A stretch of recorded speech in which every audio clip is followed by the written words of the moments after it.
అందరికి నమస్కారం అండి. అయితే ఏం లేదు, గొల్ల అంజయ్ అనే వాళ్ళ అమ్మాయి రీసెంట్గా చేసిరంట, చైల్డ్ మ్యారేజ్ చేసిరంట. మాకు ఎలాంటి ఇన్ఫర్మేషన్ రాలేదు, వస్తే ఖచ్చితంగా అడ్డుకునే వాళ్ళం. బట్ ఇన్ఫర్మేషన్ వచ్చిన తర్వాత వెంటనే వాళ్ళ కలెక్టర్ ఆఫీస్ నుంచి కాల్ వచ్చింది, వాళ్ళని పిలిపించి అమ్మాయి వాళ్ళ ఇంటికి వెళ్ళి అన్ని విధాలుగా చెక్ చేసి అమ్మాయిని చైల్డ్ వాళ్ళకు అప్పగించినామండి.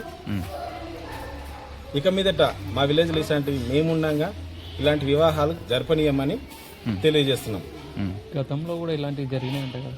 ఈ గతంలో అంటే మేము అప్పుడు అధికారంలో లేము, జరిగినా కూడా గతంలో జరిగినవి కూడా వాళ్ళు ఖచ్చితంగా వచ్చి వాళ్ళు చేసేది వాళ్ళు చేసిరు. అప్పుడు మీరు వచ్చినాకనే ఒక 15 days లేదా 1 month కింద జరిగింది.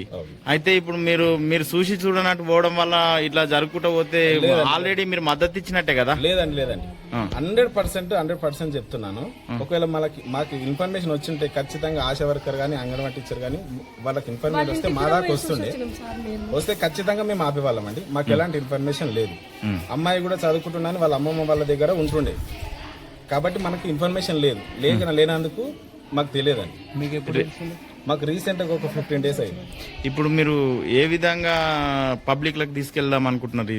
ఈ బాల్య వివాహాలను ఆపడానికి ఏ విధంగా చర్యలు తీసుకుందాం అనుకుంటున్నారు? మేము ఖచ్చితంగా ఇప్పుడు ఉన్న విలేజ్లో ఎవరైతే ఇప్పుడు బాల్య వివాహాలు చేస్తున్నారని ఒకవేళ మాకు చిన్న ఇన్ఫర్మేషన్ కానీ లేకపోతే మేమే స్వయంగా వెళ్ళి ఖచ్చితంగా ఇట్లా చేయొద్దని వాళ్ళకు అవగాహన కల్పిస్తామండి. నమస్కారం సార్. మేము అసలు ఈ పెళ్ళయింది జరిగిందని కూడా మేము వాళ్ళ ఇంటికి పోయి కూడా చూసి వచ్చిన 3 సార్లు చూసి వచ్చిన సార్. 3 సార్లు చూసి వచ్చిన కానీ ఆ పిల్లకి పుస్తమెటలు లేవు. వాళ్ళ మమ్మీకి ఫోన్ చేసి అడిగినా కానీ పెళ్లి కాలేదని చెప్పినాం.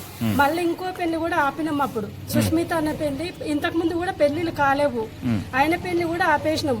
అన్ని పెళ్లి వరకు వచ్చినా కానీ ఆపేసినాం.